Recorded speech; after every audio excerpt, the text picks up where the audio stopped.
আজকে আমি তোমাদের জন্য মানে আমার স্টুডেন্টসদের জন্য নতুন একটা মজাদার ক্রাফট নিয়ে এসেছি।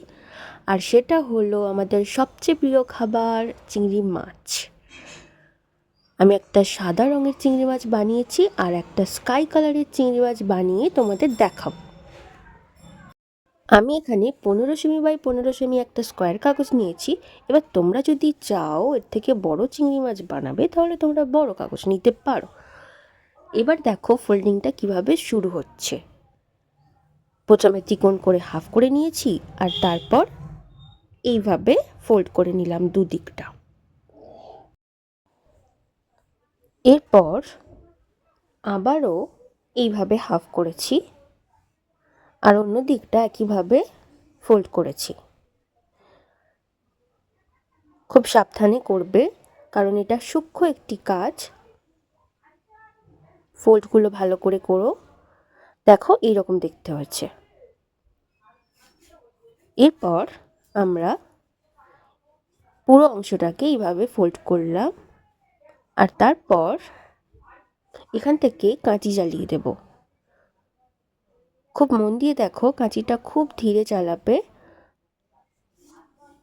পুরোটা কেটে বের করে দেবে না, ওপরে একটুখানি ধর রাখবে। এটা হয়ে যাবে চিংড়ি মাছের সুর। এরপরের ভাঁজটা দেখো, যেভাবে ভাঁজ করেছিলাম ঠিক সেভাবে আর একবার ফোল্ড করলাম আর ওপরের দিকটা এইভাবে ফোল্ড করলাম, ওপর দিকটা আর অন্য দিকটাও একইভাবে ফোল্ড করলাম। ওপরটা কীরকম চিকন হয়ে গেল। এরপর ওপর দিকটা এইভাবে ভাঁজ করে এখানে ওপর দিকটা এভাবে ভাঁজ করে নিয়ে তারপর ফোল্ড করে নিতে হবে। এখানেও একটা কাঁচির কাজ আছে, খুব সাবধানে করবে। আর এতটাই সূক্ষ্ম কাজ, মন দিয়ে দেখো।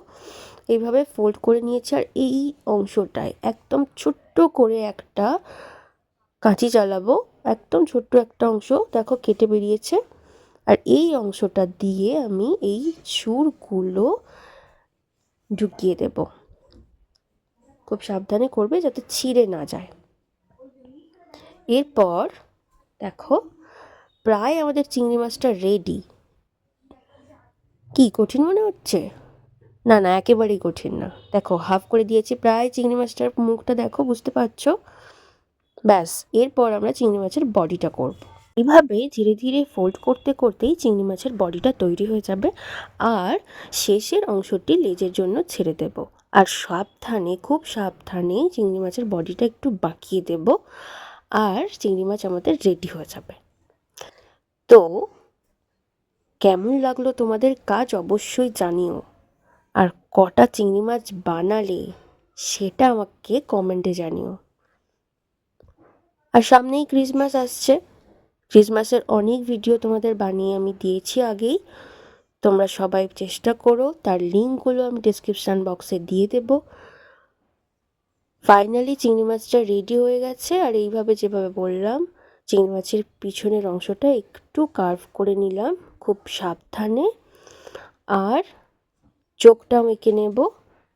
ব্যাস, আমাদের চিংড়ি মাছ রেডি। কমেন্টে জানাও কেমন লাগলো। আজকের মতো টাটা।